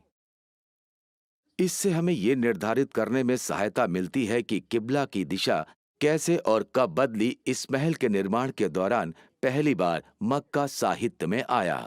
आश्चर्य की बात यह है कि बहुत से वर्षों तक मक्का का नाम कहीं नहीं था, ना तो साहित्य की पुस्तकों में, ना इस्लाम की पुस्तकों में। परंतु जब किबला में बदलाव लाया गया उस समय ये नाम आया। ये बहुत अजीब है। लोग इसका कारण सोचते हैं ये नाम इस्लाम की पुस्तकों व इस्लाम के इतिहास में होना चाहिए था, परंतु जब किबला में बदलाव लाया गया उस समय ये नाम सामने आया। ये बहुत ही अजीब था। अगली बड़ी मस्जिद यर्दन में अमन से 32 किलोमीटर दक्षिण की ओर बनाई गई। ये मुशट्टा महल तथा मस्जिद के नाम से जानी जाती है तथा 747 एडी में बनाया गया था। जैसा आप जानते हैं कि उमायद महल बहुत बड़ा व प्रभावशाली था, जिसके दक्षिणी भाग में मस्जिद स्थापित थी पेट्रा की दिशा में, जबकि संपूर्ण इमारत पेट्रा की ओर थी। इसमें रुचिकर ये था कि इस्लाम बहुत से समूहों में बट गया था। वहां परंपरागतवादी व्यक्ति थे जिन्होंने पेट्रा की ओर मस्जिदें बनाई, परंतु सुधारक थे जिन्होंने मक्का की ओर मस्जिद बनाई, और कुछ अन्य व्यक्ति थे जो किसी भी समूह में नहीं थे और किसी भी किबला को चुनने के लिए मना करते थे। इस समय में इस्लामिक इतिहास में महत्वपूर्ण बदलाव आया। इस्लाम के उमायद शासक जो दमिश्क में थे, कूफा के अब्बासियों से हार गए। 754 ईस्वी में अल मंसूर जो नए खलीफा थे, उन्होंने बिल्कुल नई पूर्वी राजधानी के बनाने का आदेश दिया और इराक में बगदाद को उसके लिए चुना। नया शहर बहुत शानदार डिजाइन पर बनाया गया था। वैसे अधिकतर मध्य पूर्वी शहर की बनावट अव्यवस्थित होती है, परंतु यह शहर बड़े गोल आकार में बना था। डिजाइनर बाहर बिल्कुल नए क्षेत्र में जाता था और शहर की इमारत बनाने से पहले योजना को भूमि पर राख से बनाता था। ये शहर 767 एडी में बनकर पूरा हुआ और ये 2 किलोमीटर के घेरे में था। जैसा आप रेखा चित्र में देख सकते हैं कि शहर की मुख्य मस्जिद में प्रार्थना की दिशा बताने के लिए कोई ताक नहीं है, वो बाद में बनाई गई थी। एक दीवार का प्रयोग किबला की दीवार के लिए किया जाता था जो सीधा मक्का की ओर संकेत करती है। वैसे ही अन्य मस्जिदें अब अब्बासी शासकों द्वारा बनाई जाएंगी। अगर ये सब सच है तो उसके बाद नबी मोहम्मद और पहले 4 खलीफा जो इस्लाम की अगुवाई में थे, उसके बाद उमैद शासक जिसने दमिश्क से इस्लाम पर शासन किया, सब ने पेट्रा शहर की ओर प्रार्थना की। परंतु उमैद शासन के अंत में कुछ ऐसा घटा कि निर्माणकर्ताओं ने अपनी मस्जिदों की दिशा बदल डाली। कुछ पेट्रा की ओर, कुछ मक्का की ओर और कुछ दोनों के बीच की ओर संकेत करती थीं। इससे इस्लाम के पश्चिमी क्षेत्र के आधे भाग में समस्या उत्पन्न हो गई थी। पश्चिम की ओर के व्यक्ति पहले वाले उमैदों के बहुत वफादार थे, इसीलिए इस्लामिक संसार दो भागों में बंट गया। अब्बासी शासकों ने इराक के पूर्वी भाग के साम्राज्य का संचालन किया और उमैद शासकों ने उत्तरी अफ्रीका व स्पेन का संचालन किया।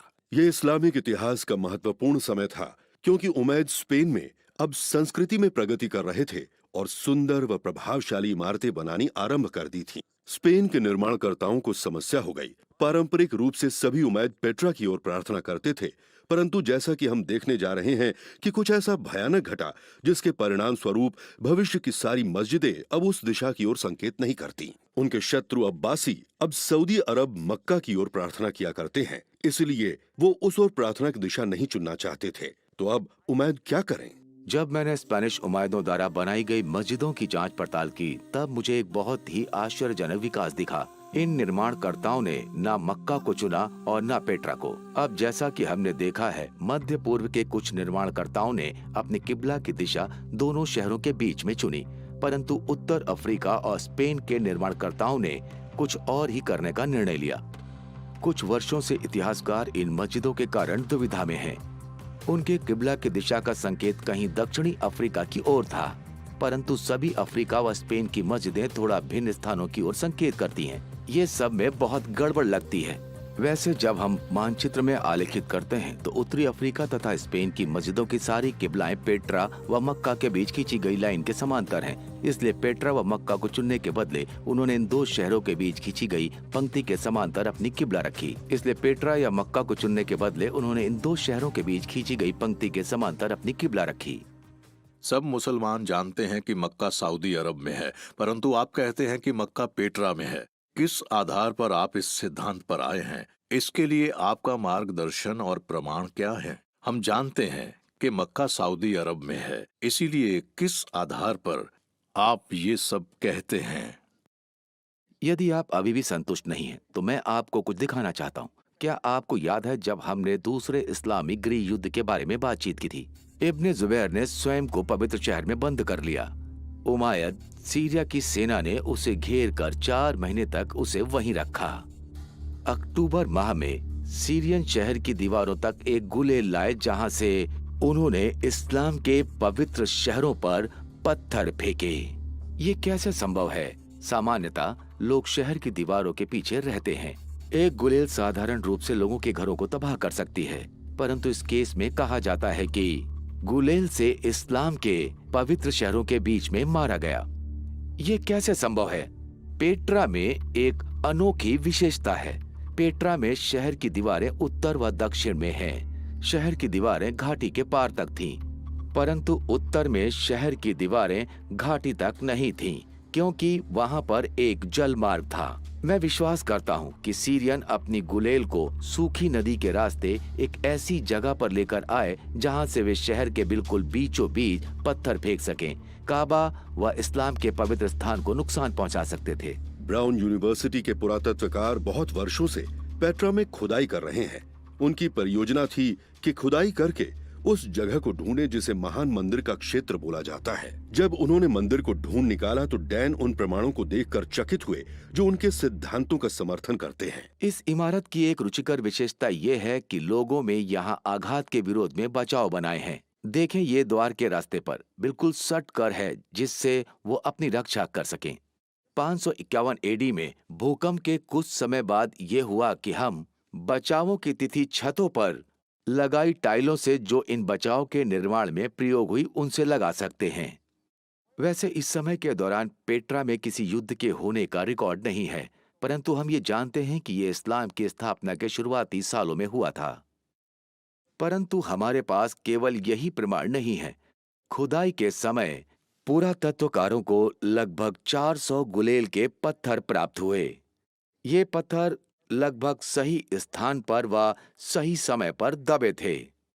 ये बहुत मजबूत इशारा है कि न केवल युद्ध इस स्थान पर हुआ है, ये कि और पहला वास्तविक काबा इस क्षेत्र के पास है। इसीलिए इस्लाम परंपरागतों तथा सुधारकों में बंट गया। परंपरागत व्यक्ति यर्दन में पेट्रा की ओर तथा सुधारक सऊदी अरब में मक्का की ओर प्रार्थना करते थे तथा अन्य जानबूझकर बीच का रास्ता अपनाते थे। इस समस्या का हल वो कैसे निकालेंगे? पेट्रा रोने के शहर ने घातक विनाश को सहा। भयंकर भूकंपों ने पेट्रा शहर को हिला दिया, इमारतों, मंदिरों तथा घरों को नष्ट कर दिया था। इतनी अधिक हानि हुई कि वो शहर दोबारा कभी नहीं बन सका। पहली काबा की प्रमाणिकता अब खत्म हो चुकी थी। गुलेल के पत्थरों ने उसको बहुत नष्ट कर दिया। बाकी जो कुछ भी बचा हुआ था इब्ने जुबैर ने नष्ट कर दिया। 713 एडी में एक भूकंप ने बांध को, जिससे पेट्रा के आसपास पानी पहुंचाया जाता था, उसे नष्ट कर दिया। इसके कारण जो भी प्रमाण बचे हुए थे वो भी प्रत्येक वर्ष बाढ़ के पानी में बह गए। इस्लामिक इतिहास के लेखकों की याद से पेट्रा मिटने लगा था, जो कि 150 साल बाद उसका नाम अपने लेखों में उल्लेखित नहीं करते। समय बीतने के साथ इन दो क्षेत्रों की यादें मिलकर एक ही क्षेत्र रह गया है, वो है सऊदी अरब में मक्का। अब से सभी किबला की दिशा उसी ओर है। परंतु जब से आधुनिक पुरातत्विक यंत्र, उपग्रह से प्राप्त चित्र और इंटरनेट द्वारा इतिहासकारों का मिलना हुआ और संसार के शिक्षाविद और विद्वानों के साथ आने से कुछ और ही चित्र बनता है। ये एक अजीब सी बात है, मैंने ये पहली बार सुना है। क्या आप वास्तव में चाहते हैं कि मुसलमान इस पर विश्वास करें? ये इस्लाम के साहित्य या इतिहास की पुस्तकों के रिकॉर्ड में क्यों नहीं लिखा गया? क्या इस्लाम इसे भूल गया? क्या जानबूझकर भूल गया? ऐसा कैसे है कि इसका वर्णन क्यों नहीं किया गया? ये अजीब बात है।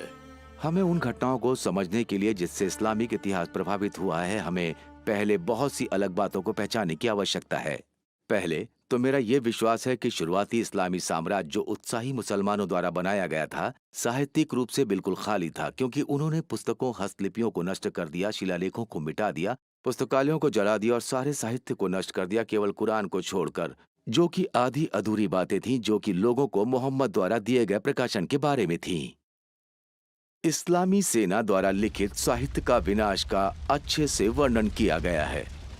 एक प्रमाण के रूप में 640 एडी का पत्र खलीफा ने जनरल अमरुद्दीन को लिखा था, जो मिस्र में मुस्लिम आर्मी के अगवे थे, जिन्होंने पूछा था कि वे सारे हस्तलिपियों का क्या करें जो उन्हें अलेक्जेंडरिया के गोदामों से मिली थी। खलीफा का उत्तर दर्ज है और जो सदियों से सब जानते हैं। और जिन पुस्तकों का आपने वर्णन किया है उसके लिए ये मेरा उत्तर है। अगर उनकी सामग्री अल्लाह के रहस्य उजागर के समान है तो हम उसके बिना ही करेंगे, क्योंकि इस केस का अल्लाह का रहस्य उजागर पर्याप्त है। यदि दूसरी ओर देखें कि विषय सामग्री अल्लाह के रहस्य उजागर के अनुसार नहीं है तो उन्हें संभाल कर रखने की आवश्यकता नहीं है। आगे कार्यवाही करें और उन्हें नष्ट कर दें। मुसलमान लेखक अल कैफी बताते हैं कि अलेक्जेंडरिया में पुस्तकों को सार्वजनिक स्नान के लिए दे दिया गया, जहां उसे चूल्हे में प्रयोग करते थे, जिससे वे गर्म पानी से आरामदायक स्नान कर सकें। वे कहते हैं कि उन्हें सभी बेकार सामग्री को जलाने में 6 महीने लगे।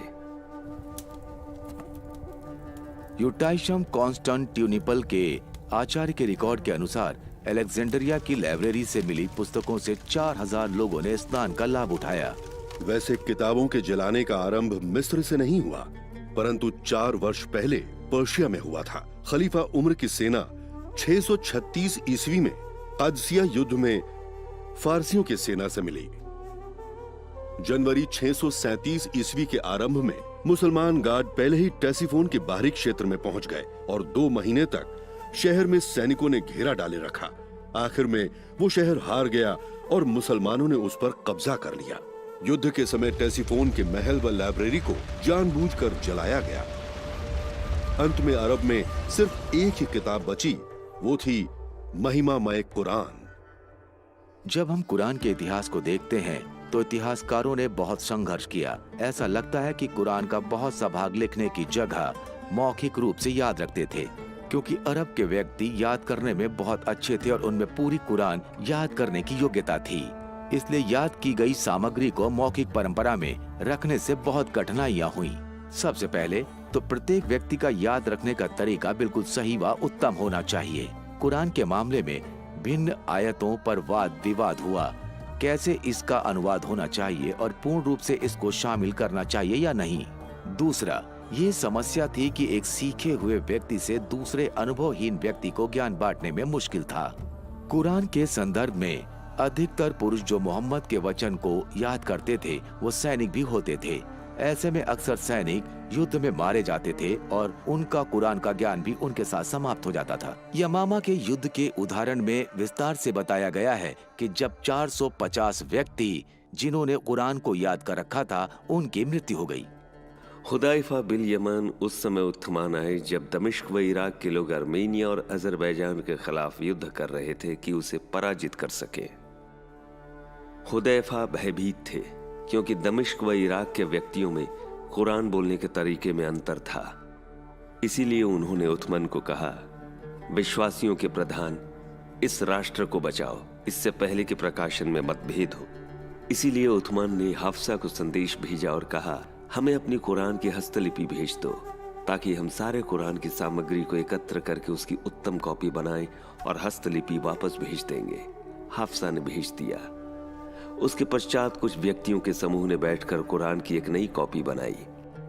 उथमान ने 3 कुरैश व्यक्तियों से कहा, यदि आप किसी बात से असहमत हैं तो उसे कुरैश की बोलने वाली भाषा में लिखें, क्योंकि कुरान उन्हीं की भाषा में उजागर हुई थी। जब सैकड़ों कॉपियां लिख दी गईं, उथमन ने असली हस्तलिपि हाफसा को वापस कर दी। उथमन ने उसकी एक कॉपी प्रत्येक मुस्लिम क्षेत्र में भेज दी और आज्ञा दी कि अन्य कुरान की सामग्री, चाहे वो टुकड़ों में लिखी हस्तलिपि हो या पूरी कॉपी हो, सब जला दी जाएं। और वो लगातार सामग्री को जलाते रहे, यहाँ तक कि इस बार कुरान से संबंधित सामग्री को भी जला दिया। परंतु इससे इस विवाद का अंत नहीं हुआ कि कुरान में क्या शामिल होना चाहिए और क्या नहीं। विभिन्न प्रांतों में जब ये नई कुरान पहुंची, व्यक्तियों ने इसके विरोध में बहस की। साइद बिन थाबित ने कहा, जब हम कुरान की प्रतिलिपि बना रहे थे तो सूरत अहज़ाब की एक आयत छूट गई थी और मैं अल्लाह के शिष्यों को बोलते हुए सुनता था। इसलिए हमने उसे खोजा और जब हमने ढूंढा तो उसे खुजैमा बिन थाबित अल अंसारी में पाया। अब संपूर्ण मुस्लिम साम्राज्य में कुरान की केवल ये 5-6 प्रतिलिपियां ही बची थीं। उस्मान ने सभी कुरानों को खत्म करने की कोशिश में ये आदेश दिया कि सभी कुरानी सामग्री को जला दिया जाए और केवल उनको छोड़ा जाए जो प्रांत के गवर्नरों के पास हों। परिणाम स्वरूप सभी गैर मुस्लिम पुस्तकें नष्ट कर दी गईं और उसके बाद मुसलमानों ने केवल 5 या 6 कॉपी छोड़कर अपनी सभी पुस्तकें व लेख नष्ट कर दिए। इस समय तक इस्लामी साम्राज्य फैलकर अटलांटिक महासागर से होता हुआ मध्य पूर्व अफगानिस्तान तक फैल गया था। उन लाखों वर्ग किलोमीटर के लिए कुरान की केवल 5 या 6 प्रतिलिपियां बची थीं। जब मैं साहित्यिक शून्यता के बारे में बोलता हूँ, उसका संदर्भ ये है। बहुत समय बाद अब्बासियों ने इस्लामिक शासन की बागडोर संभाली, तब उन्हें साहित्यिक शून्यता के बारे में पता चला और उन्होंने इसे सही करने की ठान ली। परंतु यहाँ समस्या ये थी कि वे इस्लामिक इतिहास को अब्बासियों के रूप में बनाने में रुचि ले रहे थे। इसलिए अब्बासियों की देखरेख में जो सामग्री तैयार की गई वो अब्बासी इतिहास का सही राजनीतिक विवरण था। 250 वर्ष और उससे भी प्राचीन कथाओं और परंपराओं का एकत्र किया गया, उनकी प्रतिलिपियां बनाई गईं और बांटा गया। जो पुस्तकें उनके पहले लिखी गई थीं, उन्हें या तो नष्ट कर दिया गया या बाद के लेखकों ने उन्हें संपादित किया जिन्होंने उसमें गलतियां पाईं। अब्बासियों के शासन के अंतर्गत अधिकतर धार्मिक, वैज्ञानिक तथा शिक्षा संबंधी परियोजनाएं आरंभ की। अब्बासी शासकों ने छात्रों के विकास को उत्साहित किया, जो न केवल इस्लाम के प्रारंभिक वर्षों को अच्छे रूप में दर्शाए गए, परंतु उनके राज्य पर शासन करने के अधिकार का भी निश्चय होगा। इस समय के अंतराल में हम देखते हैं कि महान इस्लामिक इतिहासकार इस्लामी इतिहास पर लेख लिख रहे हैं तथा उन्होंने पहले के काम का भी संपादन किया। उदाहरण के लिए हमारे पास इब्ने इसहाक द्वारा लिखी गई मोहम्मद की असली जीवनी नहीं है, क्योंकि इब्ने हशम ने अब्बासियों की अगुवाई में वो सही किया जिसे असली दस्तावेजों में गंभीर गलती कहा गया था। इब्ने हश्म के संपादन के बाद बाकी इस्लामिक इतिहासकारों ने अपनी इतिहास की कहानियां लिखनी आरंभ कर दी और उन्हें इस्लामिक इतिहास के साथ हमारे सामने प्रस्तुत किया। इसे इस प्रकार लिखा गया था कि अब्बासियों के शासन के दिनों के धार्मिक तथा राजनीतिक विश्व दृष्टि को भाएं। क्या यह संभव है कि मुसलमान आज अब्बासियों के छिपाए जाने के शिकार हैं? क्या अब्बासियों ने जानबूझकर मुसलमानों को पेट्रा में एकत्र होने के वर्जित स्थान की ओर प्रार्थना करने से मना किया, जैसे कुरान में आज्ञा है कि उनको मक्का में स्थित काले पत्थर की ओर प्रार्थना करनी है? क्या अभी तक मुसलमान अब्बासियों के प्रचार के कारण गुमराह हो रहे हैं? मैं विश्वास करता हूं कि ये तब शुरू हो गया था जब पहले के मुस्लिम अगुवाओं ने कुरान के छोटे टुकड़ों को एक साथ एकत्र किया। समस्या एकत्र करने की नहीं थी, बल्कि ये थी कि उन्होंने हर उस वस्तु को नष्ट कर दिया था जो उनके विचारों के विरुद्ध थी। यहाँ पर पश्चिमी विचारों तथा मुस्लिम विचारों में एक बड़ा विभाजन है। पश्चिमी विचारों में बाद की हस्तलिपि कम विश्वसनीय है क्योंकि ये प्रतिलिपियों की भी कॉपी है। इसके लिए हमें पहले के साधनों की सामग्री को देखना पड़ता है क्योंकि वो बिल्कुल सही है। दूसरी ओर मुस्लिम विचारों के अनुसार पहले की हस्तलिपि कम विश्वसनीय है तथा बाद की हस्तलिपि पहले की हस्तलिपि की जगह ले लेती है। यहाँ तक कि कुरान में भी पहले के प्रकाशन बाद के प्रकाशन की जगह ले लेते हैं या अभिनिषेध करती है। एक बार जब आप इस अभिनिषेध के संदर्भ को स्वीकार कर लेंगे तब आप हर तरह के बदलाव को स्वीकार कर लेंगे। अगर अब्बासियों ने इतिहास से छेड़छाड़ की थी तो क्या उन्होंने कुरान के लेखों के साथ भी छेड़खानी की होगी? लेकिन किस तरह? मक्का का नाम सूरा 48 में आया। अबू बकर, मोहम्मद के उत्तराधिकारी, ने सबसे पहले कुरानिक सामग्री का संकलन किया। उनके बाद उस्मान ने इस संग्रह का उपयोग करा और फिर उसमें जोड़ भी दिया। इतिहासकार बताते हैं कि उस्मान के कुरान को संकलन करने के बाद भी व्यक्तियों को मोहम्मद द्वारा प्रकाशित और बहुत सी आयतें याद हैं। हर बार जब एक नई कुरान आती है तो उसे ये कहा जाता है कि वही सबसे पूर्ण कुरान है। पहले आई हुई ठीक थी, परंतु नई वाली अधिक पूर्ण थी, जिसमें अधिक रहस्य उजागर किया गया था। क्या अब्बासी लोग और भी अधिक संपूर्ण कुरान लाए जिसमें मक्का का वर्णन था?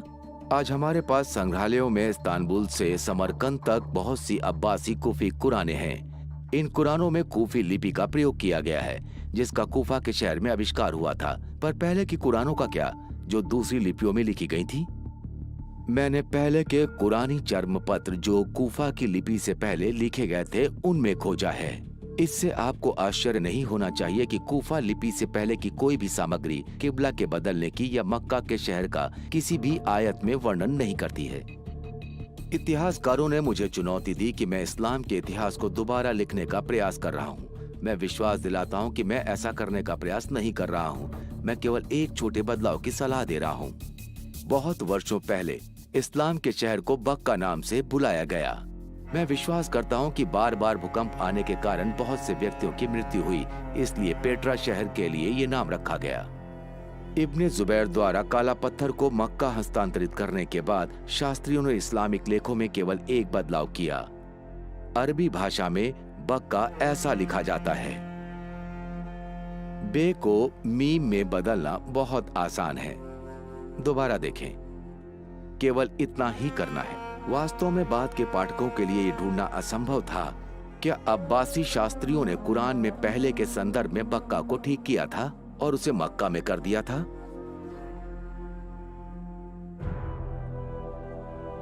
मैं विश्वास करता हूं कि सारे प्रमाण इस ओर संकेत करते हैं कि पेट्रा बक्का का प्राचीन शहर है, जो इस्लाम की स्थापना का स्थान है। इस्लाम की पहली शताब्दी की सभी मस्जिदें पेट्रा के एकत्र होने के वर्जित स्थान की ओर संकेत करती हैं और सभी वर्णन पेट्रा के अनुसार हैं, मक्का के नहीं। कुरान में मुसलमानों को यह आदेश दिया गया है कि वो एकत्र होने के वर्जित स्थान की ओर प्रार्थना करें। कुरान में काली चट्टान के बारे में कुछ भी नहीं है। ये स्पष्ट है कि यद्यपि डैन गिब्सन का शोध इस्लामिक इतिहास से जुड़ा है और उन्हें अरब संसार से बहुत प्रेम है, उनके सिद्धांत मुसलमानों के लिए चुनौतीपूर्ण होंगे। पूरे संसार में जब विश्वास जांच के अंतर्गत आता है तो वो मूल सच्चाई को सिद्ध करने के लिए होता है। सभी धर्मों को गंभीर शोध की आवश्यकता होती है। हो सकता है ये बहुत कठिन हो। यदि ये संभव है तो इस्लाम को पूछने की आवश्यकता है कि अब्बासियों के इस प्रचार से कि कैसे और कहां उनके धर्म का आरंभ हुआ। और यदि ये सच है तो आज के औसत मुसलमान के लिए इसका क्या अर्थ है?